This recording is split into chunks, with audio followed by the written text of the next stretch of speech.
Okay, and a very warm welcome to Passions Live.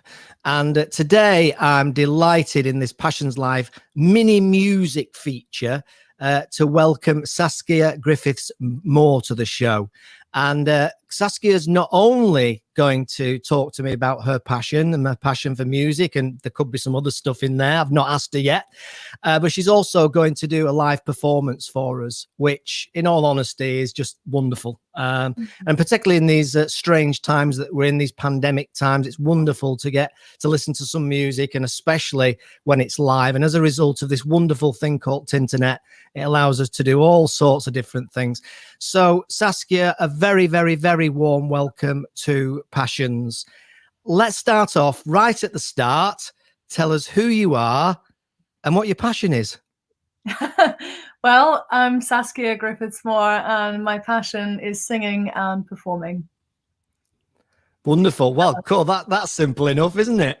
In a nutshell. I don't think I've ever said it quite so simply and concisely, but yeah, that's it. It's singing and performing, which has been an issue this past couple of years. So, which of those is there one of those that's more important than the other? Is singing more important than performing, or is performing more important, or is it? Yeah, I know I'm putting you on the spot. I can't answer that. I can't. Don't make me choose. It's a horrible dilemma that you put me in there.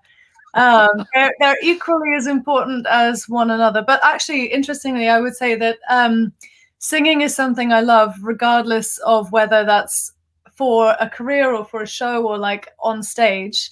And that makes me happy no matter what. But performing is its own kind of happiness, which is very much to do with being with other people and creating an event around music. So they are kind of distinct passions, but equal in my mind.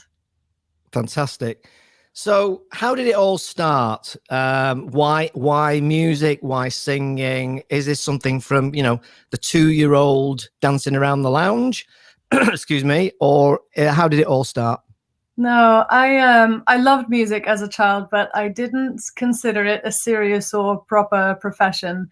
And we all know that it's not really a serious or proper profession. Although no, I take that back. But it's not something that I thought would be sensible, so I just didn't consider it in my mind when I was studying and when I was thinking about what to do with my life.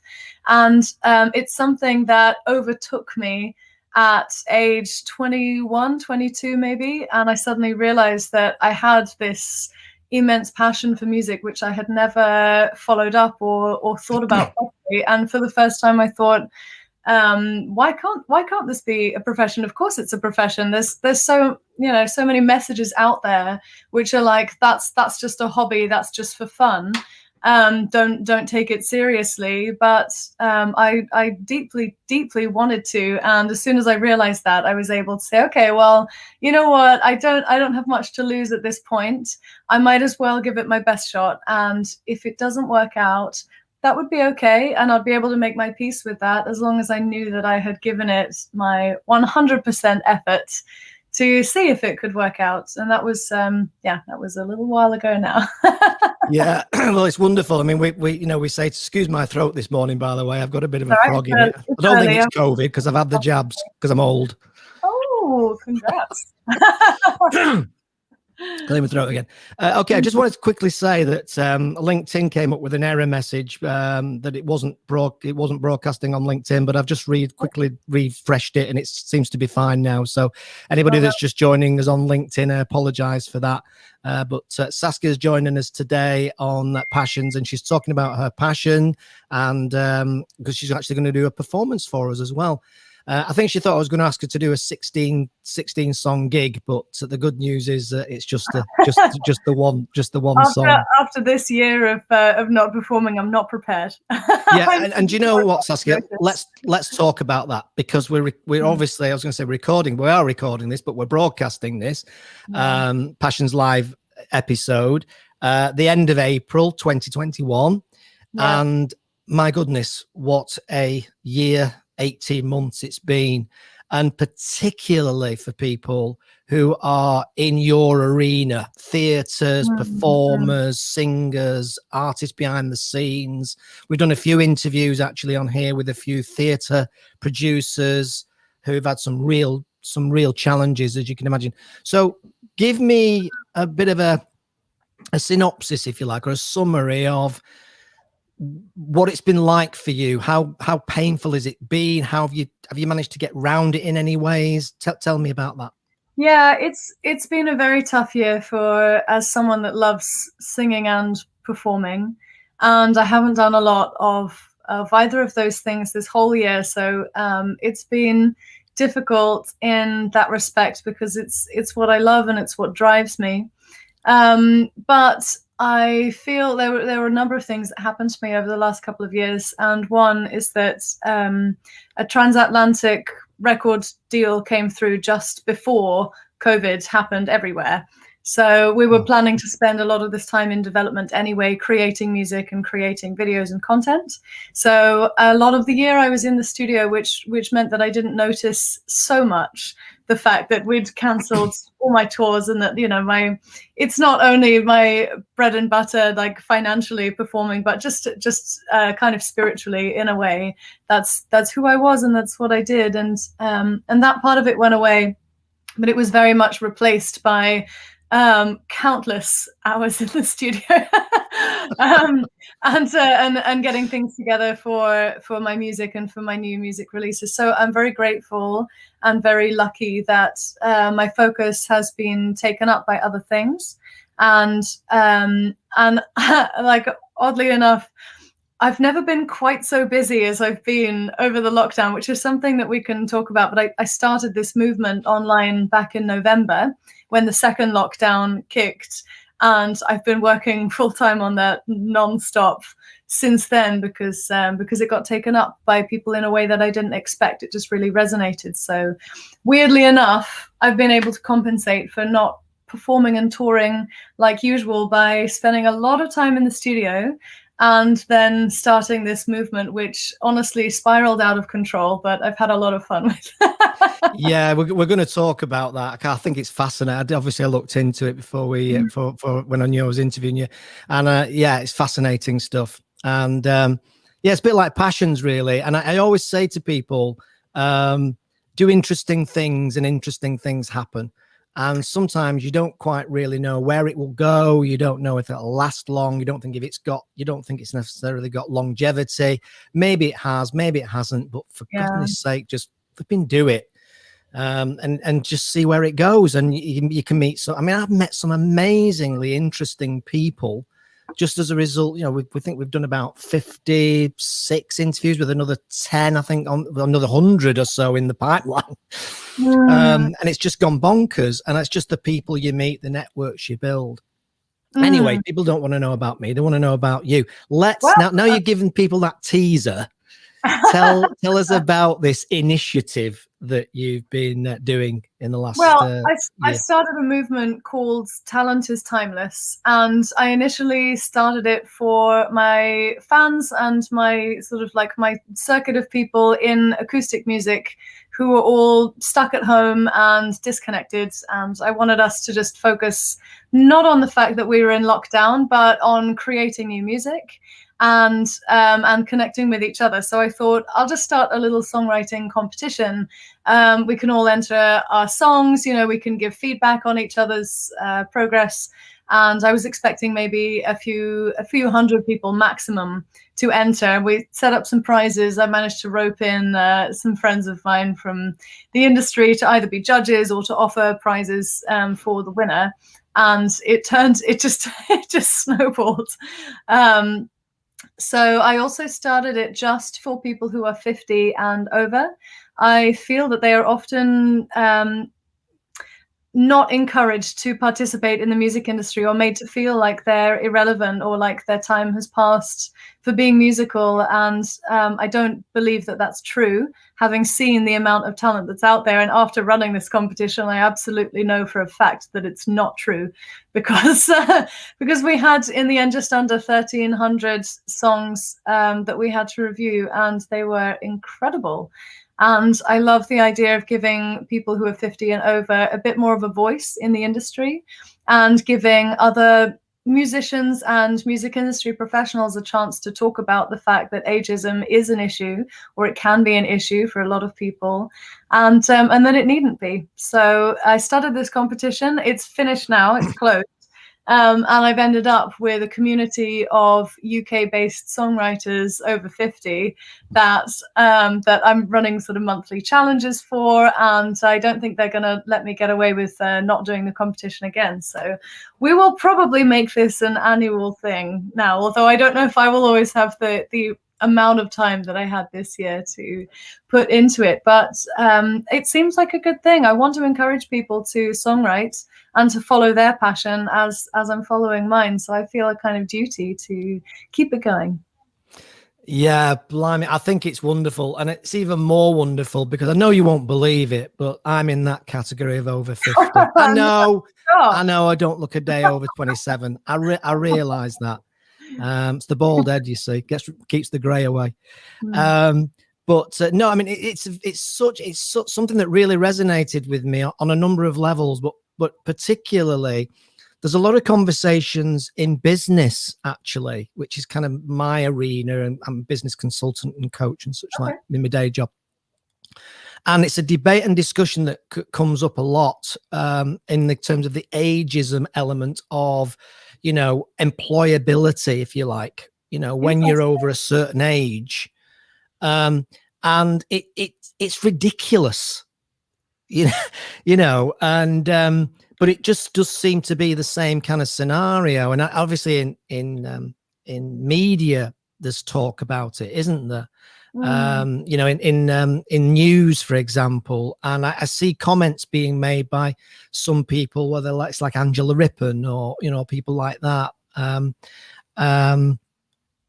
So I think it's an absolute fascinating. And why did you actually choose over 50? I mean, what was it that was, because you're quite young.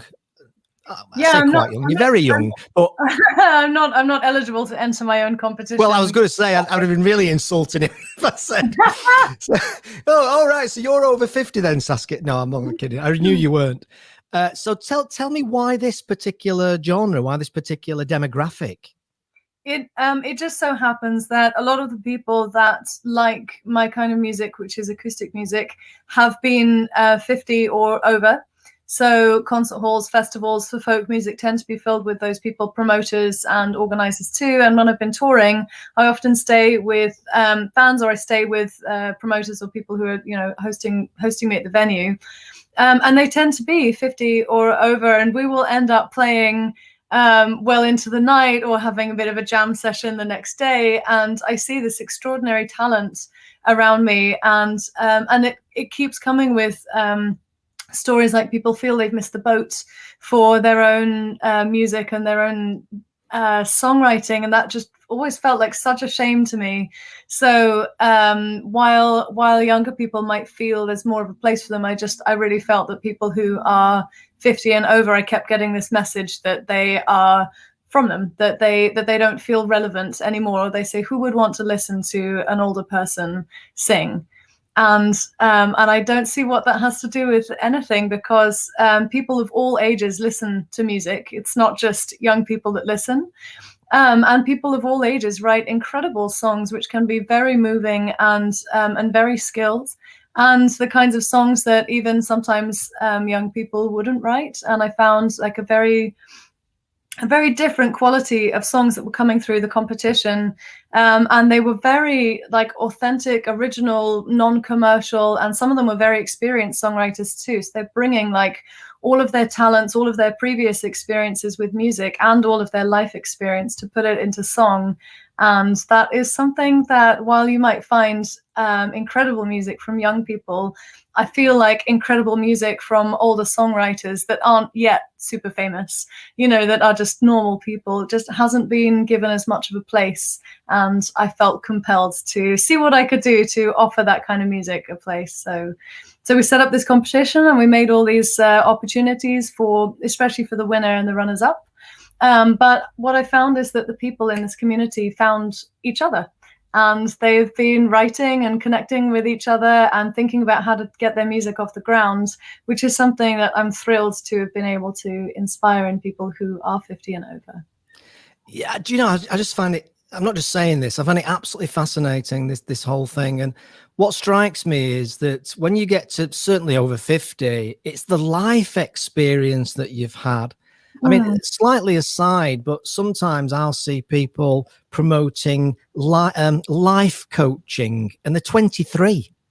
Oh yeah. I mean, I mean, maybe that's what some people want, and I know some people at 23 have lived have done a lot of things, but there's just something about that just doesn't sit quite right. It would take a very exceptional 23-year-old to offer life advice. Exactly, and of course, we know that certainly when it comes to, and please challenge me on this, it's just a perspective, but we know that some of the very best love songs are always where somebody's been hurt or let down or dumped or whatever it is that's happened to them. They just go to another level of depth, and they're the ones that quite often can move you to tears. Even as men, I think we can get moved to tears thinking back maybe as to those situations and how you felt at the time. So it must make so much sense. I mean, we call ourselves owls, older, wiser, and a little bit larger. And trust me, I'm a little bit larger now than I was when I was 23. I've not heard that. That's brilliant. Yeah, but I'm then told by Spencer Phillips, who's my co-founder of Passions, that actually technically owls are not that bright. So trust Spencer to spoil that. Are they really not? No, apparently not. In fact, he's on today. So this is Spencer's comment. 30 years in the industry as a suit, need to start writing songs. Yeah, I know he loves music, and we need him to write a book because he's got so many stories, as I was mentioning before we came on air. But if there's so many people that he might end up upsetting, he needs to wait until maybe they've passed away so he can tell the truth. Oh, I know what that's like. Yeah, brilliant. Well, Spencer, come and join us. Your talent is timeless. It's always good. This is your chance, and absolutely. And Saskia's giving you the permission now. John Wright, thanks very much for joining us, John. Very much appreciate your time and very much appreciate your attention and engagement this morning. And a very warm welcome as well to Sue Denver. I know Sue, I've worked with Sue a lot, and Sue, I'm sure, has got some opinions about some of these issues around, the way that age is considered, particularly in business or in music. So tell me a little bit about what you were saying about the care homes. You went on a tour of care homes, didn't you? Tell me about that. I think that's interesting. This was back when the pandemic first hit, and I'd planned this album release with the American Foundation, the first of 2 albums, and we'd set up tours in 5 different countries, and was very excited to do all this. Then suddenly it was like cancelled.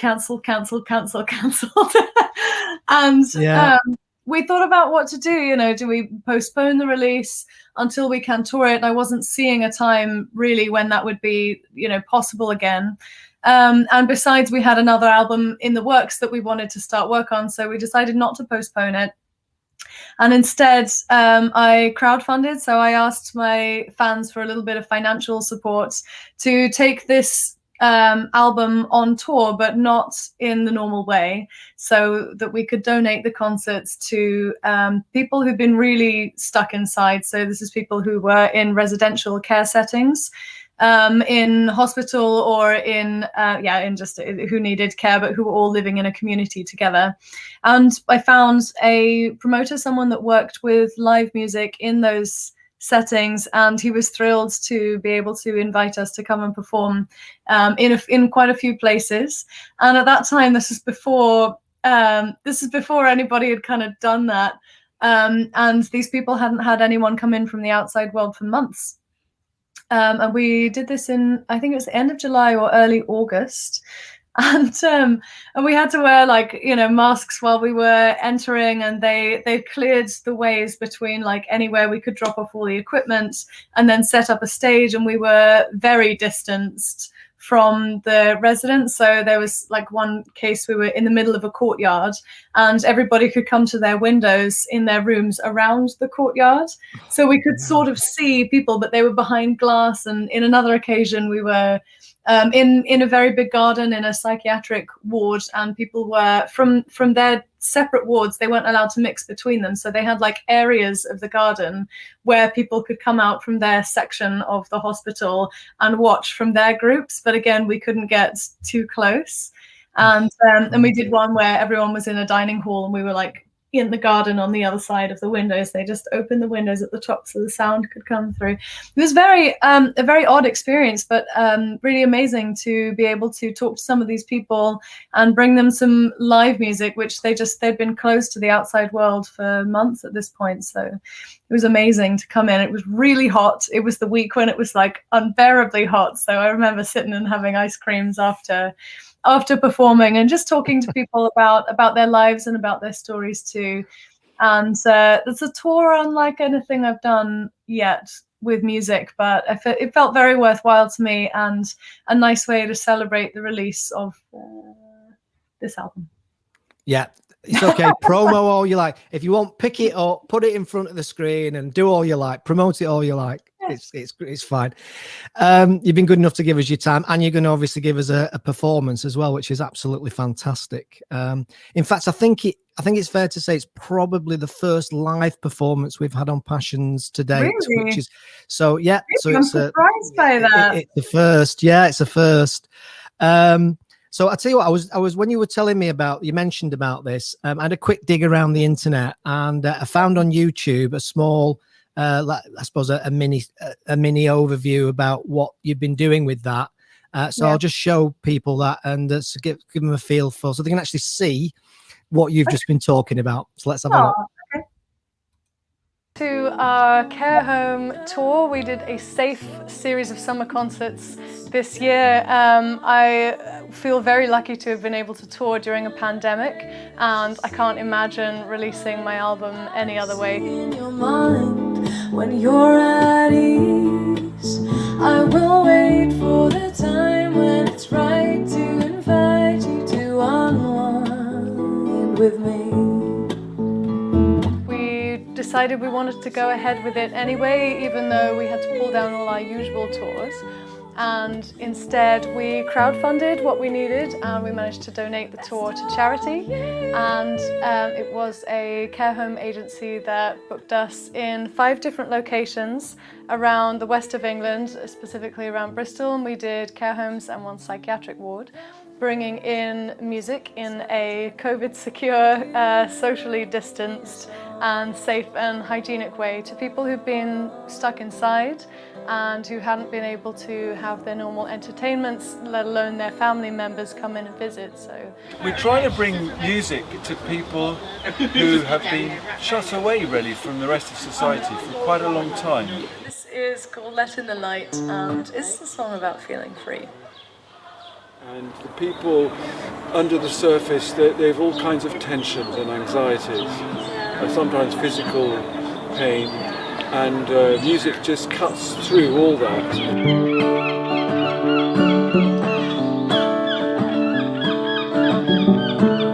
That's our backing band. Being able to tour my album, Are You Listening, during a pandemic, and to tour it for charity and just to bring it to people who have needed music and connection has been an incredibly valuable experience for me and something I've really, really enjoyed doing. Life touch you on the inside, and you do not remain.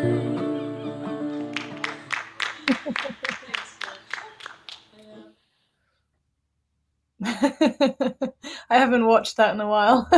Absolutely wonderful.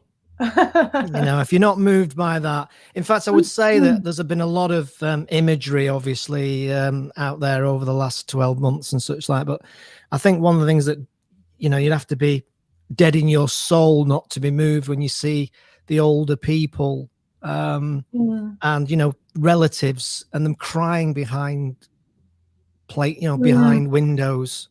I mean, I'm filling up even thinking about this. Could be the first time I've cried on air ever, right? and it's all your fault.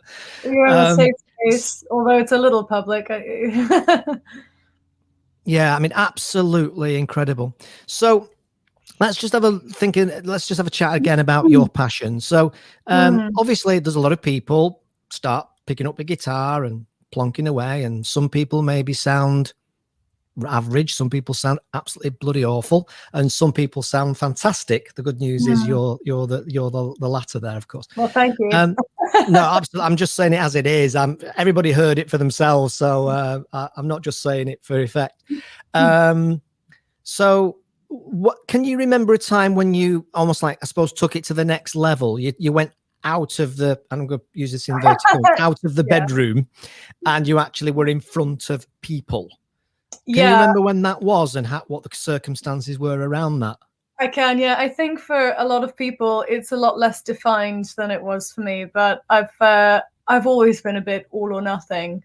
And when I left school, I played a lot of music at school and I loved it. I just lived in the recording studio and I had the best time. But like I told you, I didn't consider that a serious career. I think because of messaging from parents, teachers, society in general, it's not really promoted as like a sensible career choice, although it is. But it very much depends on how you approach it. So I understand why people might be concerned about it, but it's just as much of a profession as anything else. In any case, I left school and I didn't touch the guitar for years. It was gathering dust in the corner. While I was trying to be sensible and professional and trying to make my life look like what I thought it should look like, or what I'd imagined it should be. And at some point, making your life what you think it should be isn't all that satisfying. Because life is messy, and our feelings and our passion especially is messy. And one of the things that's really interesting about this subject for this interview is that I don't know where my passion for music comes from, and I don't know where anybody's passion for what they do comes from. It comes out, and it's not because it's a smart choice, at least not in my case. It wasn't like, yeah, that's a clever thing to want to do. It was like, in spite of everything that I thought was smart, I felt so strongly about music when it came back to me that it was worth to me throwing away everything that I'd built up until that point and saying like, okay, well, I may or may not have a stable career. I may or may not have any success in this field, but I have to give it a try because of something that I feel, and it's vague and it's airy-fairy and I don't understand it. But it means that you live a life of passion because of it, and I wouldn't trade that for anything. So I happened to be applying to do a master's at that point in psychotherapeutic process, sort of like core process psychotherapy, which is a very niche term, psychotherapy. And in the training, we were doing a lot of work, like community work and sort of personal work to prepare yourself for applying for this course. And as I was there, I was sitting in a circle with people I'd been sort of kind of having group therapy with, I guess, for like months. And all of a sudden, one of the exercises was to ask your body to speak. And everyone was sitting around like cross-legged on the floor. You know, it's as hippie as it can get. And all that came out of me when I was asked to speak was that, like, I just said over and over that I want to sing. I want to sing. I want to sing. I want to sing. And I was properly crying. With those people, it just came out of nowhere as like one chunk of emotion and desire and understanding, and I hadn't even considered it, and I suddenly realized the weight of the fact that I'd like locked away this part of myself for so many years. And it all came bursting forward. And at that point, I was like, "Oh my God, I love singing. What am I gonna do? I have to be a musician now.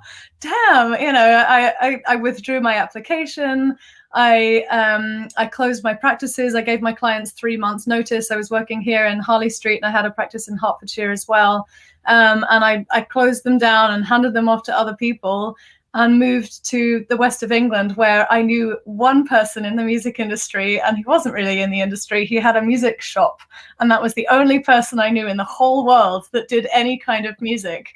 So I turned up at his place, like in November 2014. I'm like, "Hello, please show me how music works. I've realized I have to do this. I know nothing.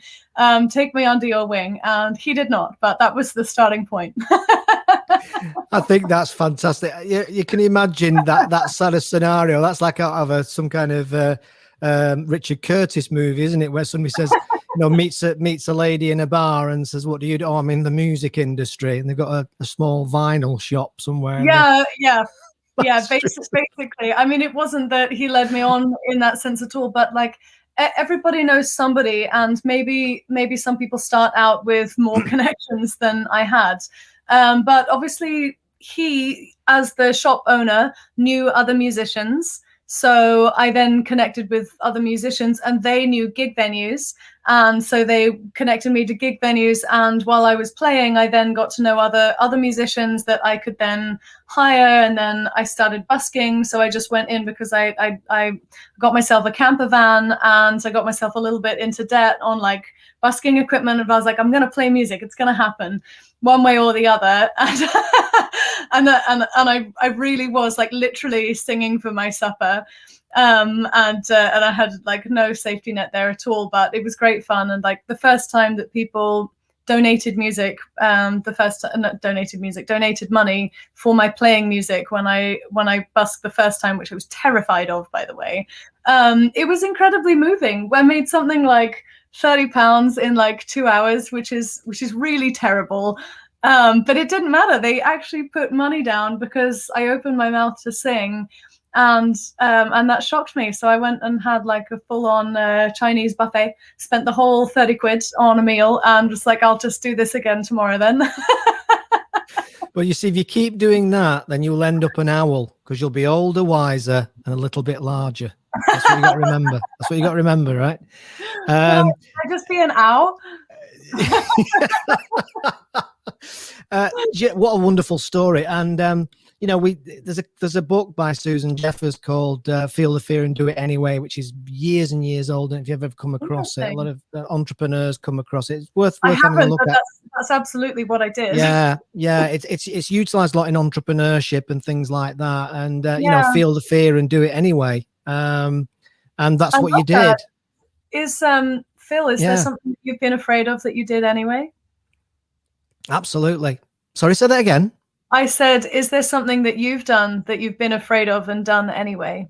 Oh, blimey. Where do I start? A couple of things that just jump out at me, probably. Okay. I guess the first one probably would be when I started public speaking, when I started at conferences and I started doing speeches at conferences. Quite some time ago now, but I remember actually, and I did it, the first one I ever did, which is going back 25 years or something ridiculous. I told you I was old. The first one I ever did was, and there was a group, an audience of about 350 people. And it's the first speech I've ever done. And I walked up to the podium. This is absolutely true. Yeah, okay. This is absolutely true, right? I walked up to the podium, and because I'm only a shorty, I'm only 5'5". So I walked up to and the podium was virtually about there on my chin, right? Okay. So I got my suitcase, I got my briefcase, not ideal. Yeah. Brought it over, put it on the floor, and stood on it. Oh my God. Everybody had a real good laugh, and it relaxed everything, and it went down a storm. But that, public speaking, that's an absolute true story. That's what I did. But public speaking for me was the thing that I had to feel the fear, but I knew I needed to do it if I wanted to progress my career and my and now of course you've relaxed into now. Yeah, absolutely. And now of course it's now, and we do this in the business, it's helping people to build confidence to go on camera now. Yeah, it's not just about public speaking. Yeah, that also took some getting used to. Yeah, absolutely.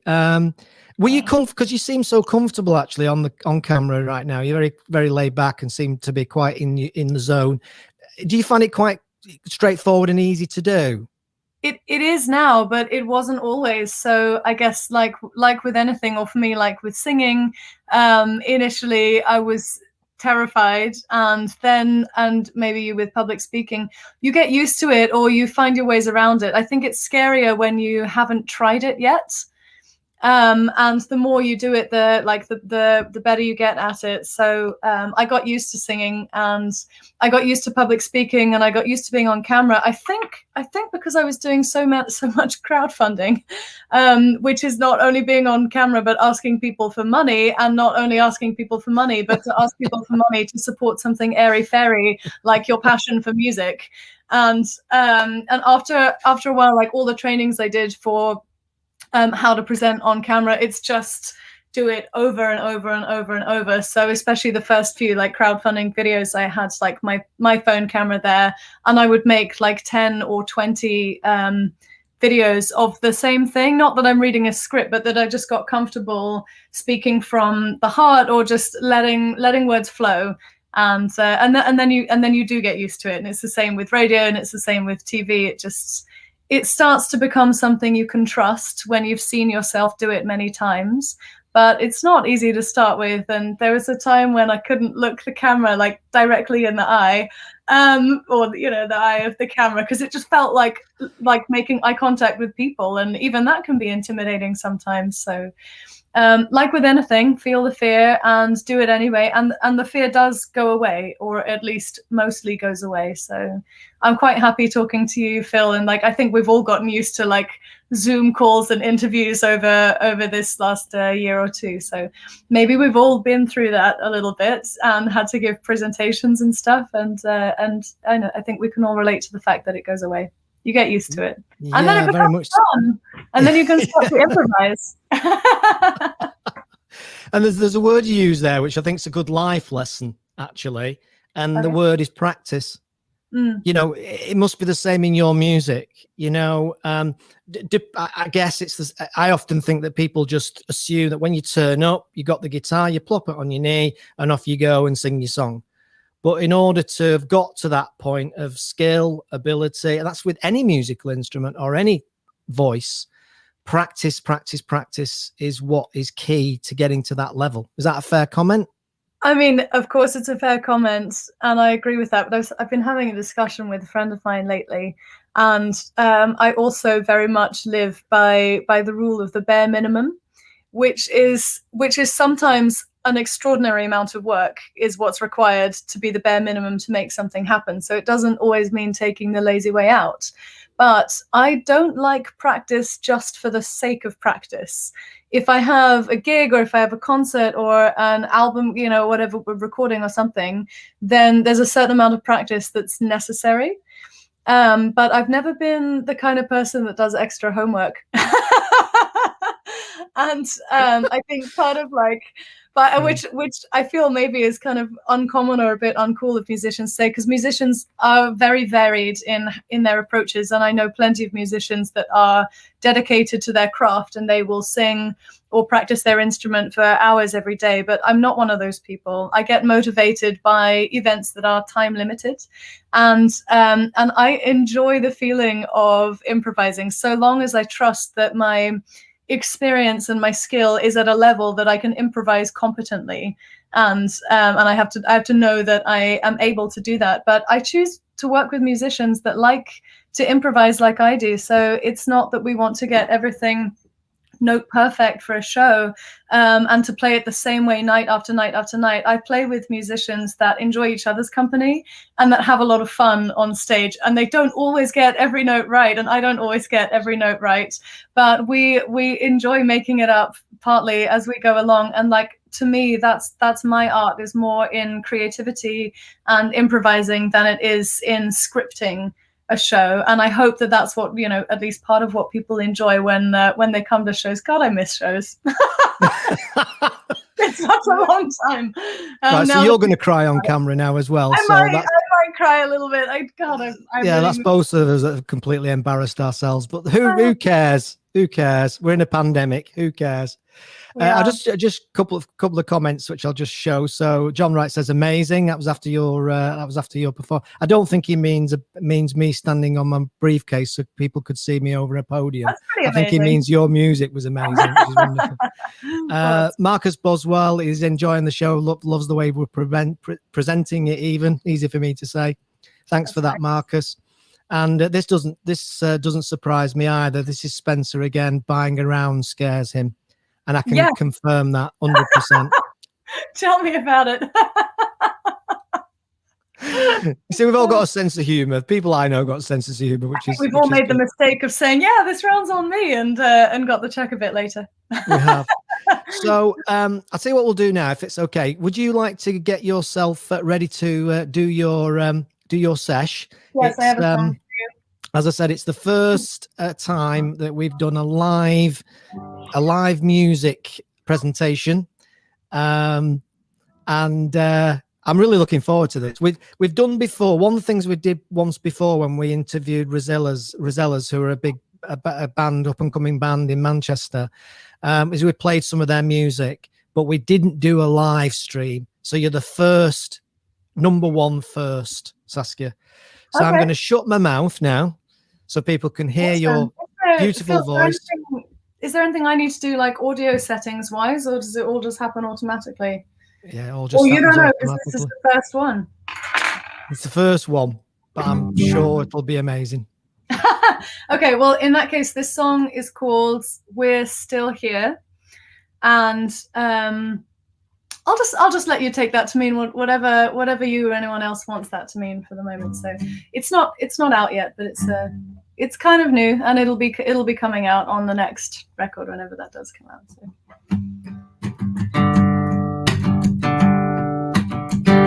Simple times,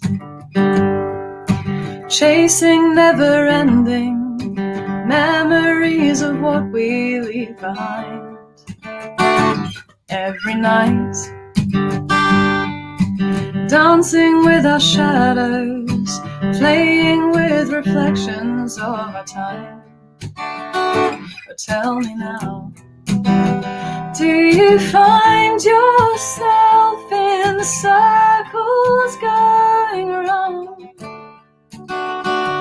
wishing that you could still be with us when you're burning out? We're still here.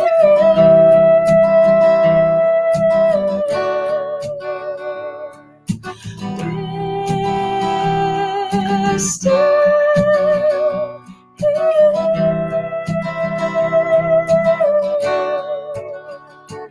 in the past, when life drove you crazy, you'd be trying to be somewhere else. But with time, cherishing your freedom, finding there's no room for regret.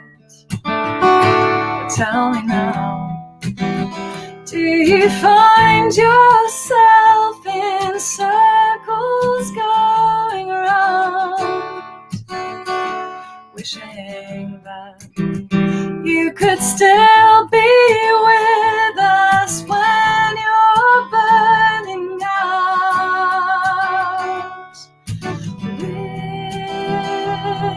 We're still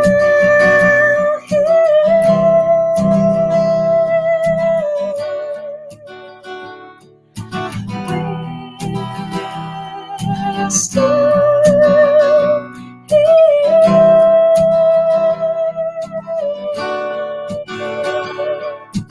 There's no secret, simple way. Open up and let it come to you.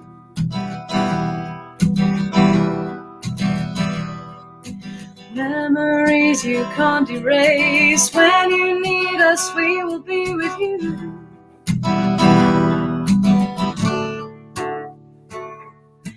We're still here.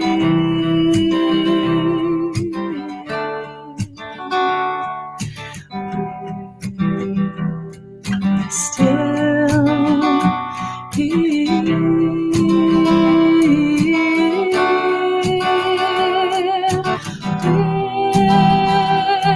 We're still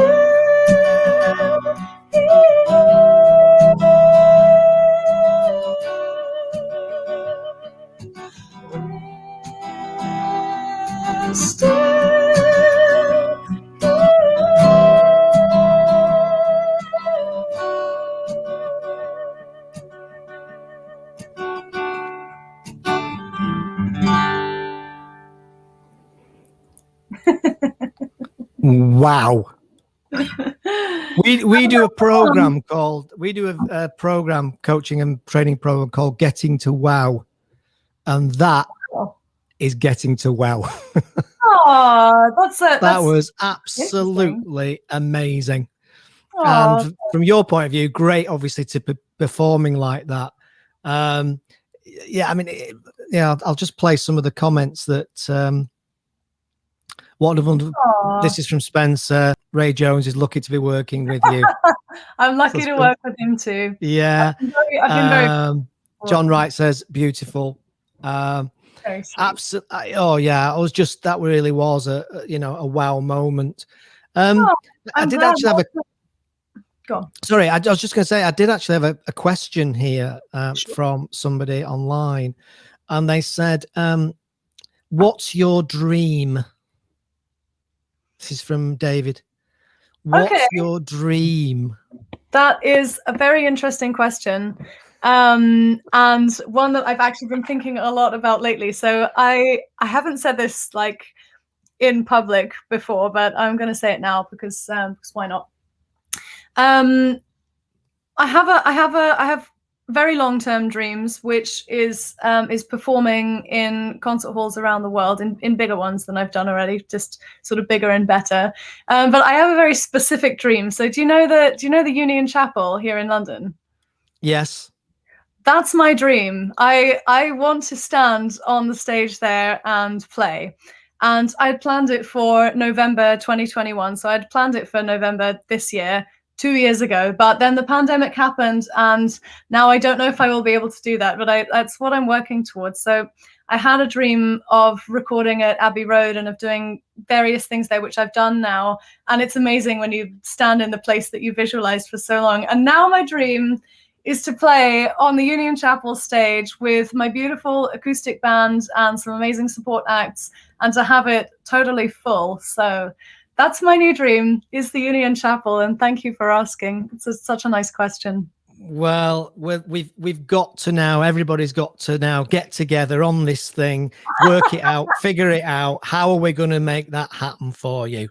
Spencer Phillips, I hope you're listening. You know a lot of people.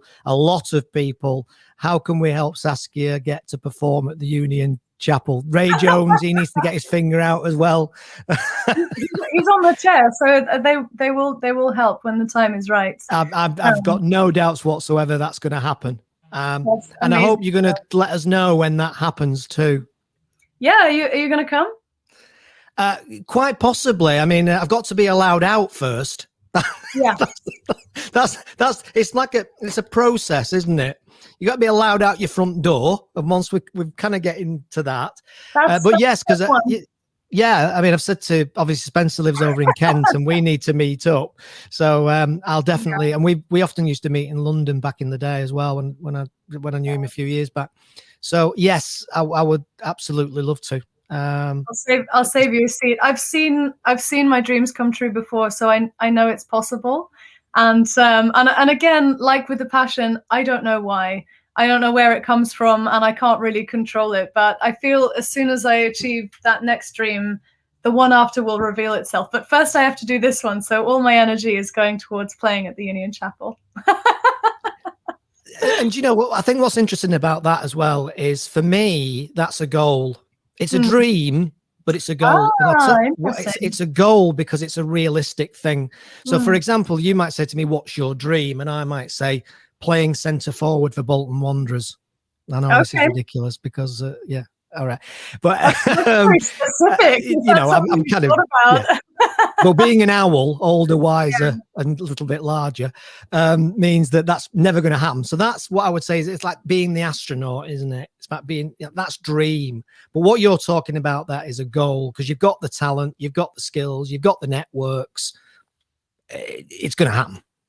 It's both. It's definitely both. I think for me, the dream was making music my life, and I achieved that 5, maybe even 6 years ago now, without having to do another job. That was already the dream. And I think it's it's common for a lot of people who love music, just to be able to pay your bills and do music is the dream.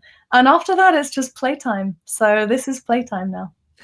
if you can make a living out of your passions, you'll never work another day in your life. That's so, and I think you're living proof of that. Is it, incidentally, is there anybody else in the family in terms of the voice? Because obviously the voice is just amazing, but arguably you're born with the voice. You can work on it. Yeah. But, you know, is there anybody else in the family that you could say, oh yes, I'm take after my grandmother or my granddad or me? I don't think so. No, I'm a bit of a black sheep in my family, and I think that was maybe part of the issue of why I didn't consider music. So I didn't know anybody that was musical, and they're not. But that being said, I have a very extended Northern Irish family. I'm half Northern Irish, and there may well be talents there that I haven't yet come into contact with. So maybe I take after like my great grandma on the Irish family side. We'll see. It's highly likely. And you and I have a what you won't realize is you and I have got something actually in common. And that's that people cry when they hear me sing as well. But for very different reasons. Honestly, Phil, I'm not happy unless the audience is crying. Like they have to at least be 50% of them have to be shedding tears for me to really feel like I've done a good show. It's what it's all about. I think that's amazing and wonderful. Right. Okay. I know you have to go, so I'm going to let you go. Wow. What a joy to meet you. Yeah. Thank you. Thank you ever so much for singing as well. And there was no, you know, would you like to, I remember asking on the email, would you like to sing? Yes. Great. Let's do it. With all the jeopardy that creates. Yeah. So thank you ever so much, and I'm absolutely sure we'll get to meet at some point in London through Ray Jones. I would love that, Phil. Yeah, hit me up when you come to London, and best of luck to you and everyone else who is sharing their passion and trying to make a living from their passion. It's always worthwhile, even if you fail. Still worthwhile. So thank you so much. Wonderful inspiration. And thank you to everybody that's joined today. If you're watching this live, welcome and wonderful. Thank you. If you're watching this on catch up, pre-recorded, then I'm sure you'll have enjoyed it just as much listening to and watching Saskia performing. So thanks very much indeed, everybody. And we've got another live stream actually in our mini series on I think it's 10:30 tomorrow. It's Friday tomorrow, isn't it? Yeah, my dates are all over the place. Friday tomorrow, 10:30. Tom Seals will be joining us for our little mini series.